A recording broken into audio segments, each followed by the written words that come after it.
नमस्कार, शिवदीप स्किल एजुकेसनमा तपाईलाई हार्दिक स्वागत छ। आजको यो भिडियो क्लासमा म तपाईलाई कक्षा 10 को सामाजिक अध्ययन विषय अन्तर्गत एकाइ 1 हामी र हाम्रो समाज अन्तर्गतको पाठ 1 सामाजिकीकरणमा रहेका क्रियाकलाप र अभ्यासका सबै प्रश्नका उत्तरहरू सल्भ गराउनेछु। सुरु गरौँ आजको क्लास। क्रियाकलाप अन्तर्गत दुईवटा प्रश्नहरू रहेका छन्। अब हामीले कर्मैसँग यी दुई प्रश्नका उत्तरहरू सल्भ गरौँ। प्रश्न 1 अर्थात् क्रियाकलापको प्रश्न 1 मा हामीलाई भनेको छ तपाईँ र तपाईँका मिल्ने साथीसँग के सामाजिकीकरणका सिप छन्, एक अर्कामा तुलना गर्नुहोस् भनेर हामीलाई यो प्रकारको तालिका दिएको छ र यहाँ मसँग रहेका सामाजिकीकरणका सिपहरू, साथीसँग रहेका सामाजिकीकरणका सिपहरू। अब यिनीहरू मेलमिलाप मसँग रहेको, घुलमिल हुने साथीसँग रहेको। तपाईहरूले उत्तर दिँदा के कुरालाई नबिर्सिनु होला भने साथीसँग रहेको सामाजिकीकरणको सिप तपाईसँग पनि हुन सक्छ र तपाईसँग रहेको सामाजिकीकरणको सिप साथीसँग पनि हुन सक्छ। त्यसैले हामीले यहाँ एउटा लेख्दा अर्को कुरामा ओभरल्याप भयो भनेर धेरै कुरा सोचिरहनु पर्दैन, किनभने हाम्रा गुणहरू एक अर्कामा मिल्न जान्छन्। अब हामीले यहाँ हेर्यौं भने यसलाई हामीले एउटा तालिकामा बदलौं ताकि हामीले यहाँ लेख्न सजिलो होस्। अब यसमा मैले यहाँ मसँग रहेका सामाजिककरणका सिपहरू अन्तर्गत मैले राखेको छु आदर र सम्मान, भाषा, अनुशासन, नियम र मर्यादाको पालना गर्ने, घुलमिल हुने, सहयोगी, अन्तर्क्रिया, सहानुभूति।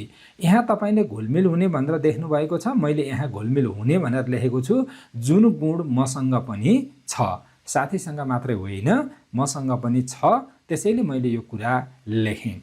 अब मैले यहाँ लेखेको छु भाषा, अनुशासन, नियम र मर्यादाको पालना गर्ने। जस्तो नियम र मर्यादाको पालना गर्ने भनेर यता पनि छ। अब साथीसँग पनि त्यो गुण छ भने मैले त्यो कुरा लेख्न सक्छु। सहयोगी, सहानुभूति, यिनी कुराहरू मैले यहाँ लेखेँ। यसरी हेर्दाखेरि मसँग रहेका सामाजिककरणका सिपहरू धेरै र साथीसँग केही कम यहाँ देखिएका छन्। किनभने मेरो बारेमा अथवा मसँग के कुराहरू सामाजिककरणका सिपहरू छन् भन्ने कुरा मलाई थाहा छ, साथीका केही कुराहरू थाहा नहुन पनि सक्छ। त्यसैले गर्दा हामीले यस प्रकारले यहाँ लेख्यौं। अब प्रश्न 2। प्रश्न 2 मा भनेको छ घर परिवारबाट तपाईले सिकेका सामाजिकीकरणका गतिविधि सम्बन्धमा चित्र वा लेखका माध्यमबाट कक्षामा अभिव्यक्त गर्नुहोस् र साथीबाट पृष्ठपोषण प्राप्त गरी आवश्यक सुधार गर्नुहोस् भनेर हामीलाई यहाँ सोधेको छ। अब हामीले घर परिवारबाट के कस्ता सामाजिकीकरणका गतिविधिहरू सिकेका छौं तिनीहरूलाई यहाँ हामीले छलफल गरौँ। मेरो परिवारबाट सिकेका सामाजिकीकरणका महत्त्वपूर्ण गतिविधि भनेर मैले यहाँ लेखेँ। त्यसपछि मैले यहाँ एउटा लेख लेखेँ। तपाईले चित्र पनि बनाउन सक्नुहुन्छ यही भए जस्तै अब समूहमा मिलेर काम गरेको, साथीसँग मिलेर होमवर्क गर्दै गरेको अथवा कसैलाई नमस्कार गर्दै गरेको आदि चित्रहरू तपाईले बनाउन सक्नुहुन्छ। मैले यहाँ लेख लेखेको छु, यो गर्दा तपाईलाई केही सजिलो हुनेछ। यही नै लेख्नुपर्छ भन्ने छैन। मैले मेरो परिवारबाट सामाजिकीकरणका धेरै महत्त्वपूर्ण गतिविधि सिकेको छु। मैले परिवारका सदस्यबाट आफ्नो मातृभाषा र नेपाली भाषामा सहज रूपमा कुराकानी गर्न सिकेँ, जसले मलाई समाजमा प्रभावकारी रूपमा अन्तर्क्रिया गर्न सक्षम बनायो। बिहान उठ्ने बित्तिकै ठूला सदस्यहरूलाई नमस्कार गर्ने, अतिथि देवो भवको भावना मनमा राख्ने र आफ्ना कुल परम्परा तथा रीतिरिवाजहरूलाई सम्मान गर्दै पालना गर्ने संस्कार मैले घरमै सिकेको छु। परिवारका काका, काकी, दाजुभाइ, दिदीबहिनी जस्ता विभिन्न नाता सम्बन्धहरू चिन्ने र उनीहरूको उचित सम्बोधन तथा सम्मान गर्ने तरिकाबारे विस्तृत जानकारी पाएँ। झुट नबोल्ने, अरूलाई सहयोग गर्ने, अनुशासित भएर जीवनयापन गर्ने जस्ता आधारभूत मानवीय गुणहरू मैले आमा, बुवा र अभिभावकहरूबाट सिकेको छु, जसले मेरो व्यक्तित्व विकासमा ठूलो भूमिका खेलेको छ। यी सबै सिकाइहरूले मलाई समाजमा राम्रोसँग घुलमिल हुन र जिम्मेवार नागरिक बन्न मद्दत गरेका छन्।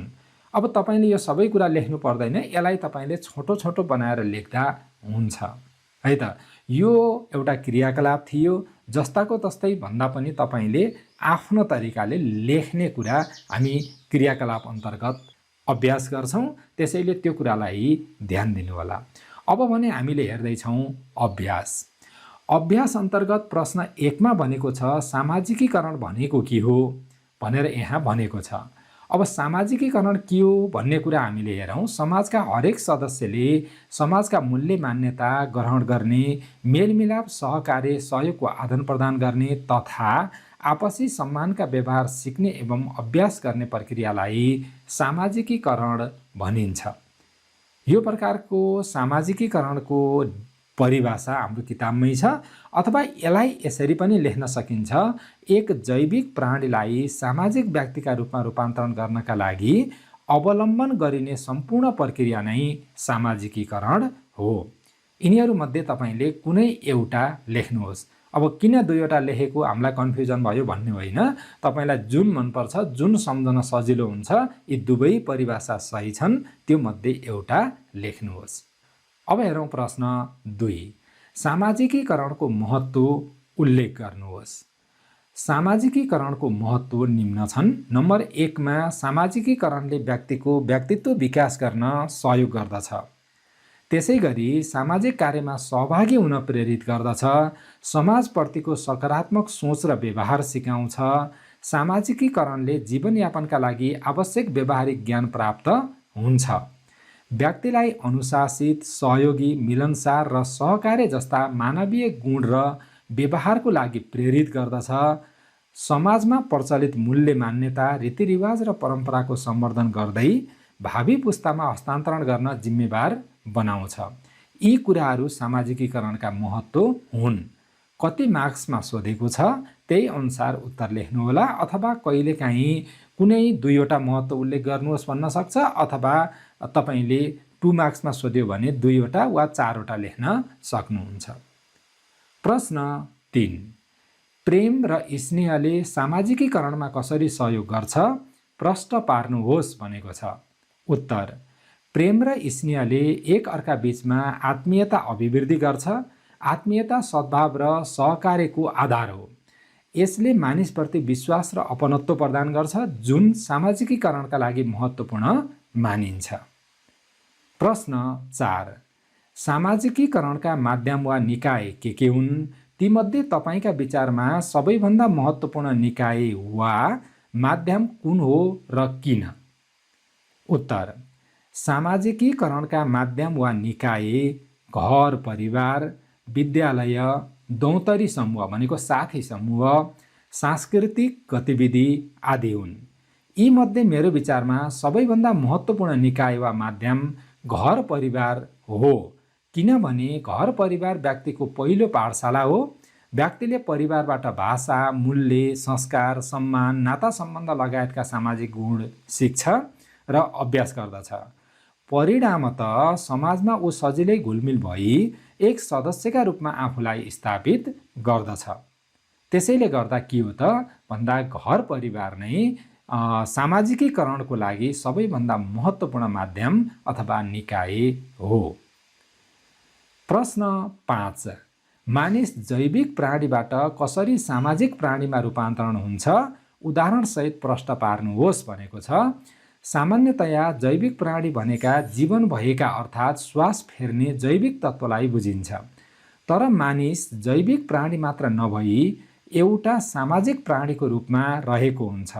यो रूपान्तरणको लागि उसले विभिन्न सामाजिकीकरणका धेरै तत्त्वको अभ्यास गरेको हुन्छ।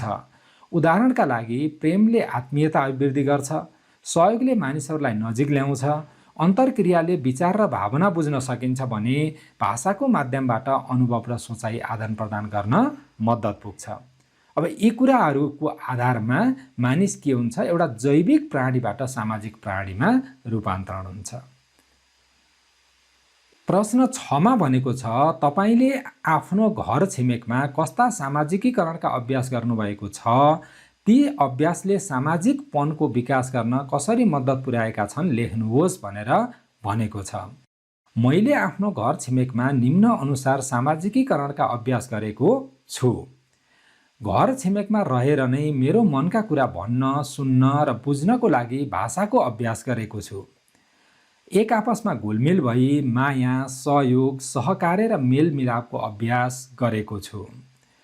आफ्नो घर छिमेकमा हुने विभिन्न जात्रा, मेला, पर्व जस्ता सांस्कृतिक गतिविधिमा सहभागी भई सामाजिक मूल्य, मान्यता, चालचलन, नीति नियम आदि बुझ्ने अवसर पाएको छु।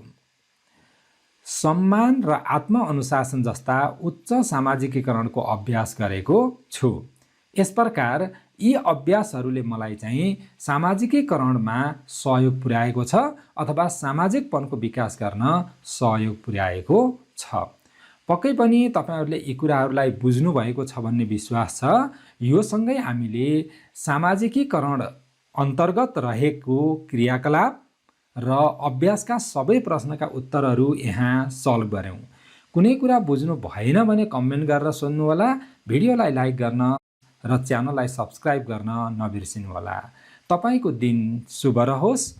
अर्को भिडियोमा तपाईँसँग भेट हुनेछ। धन्यवाद।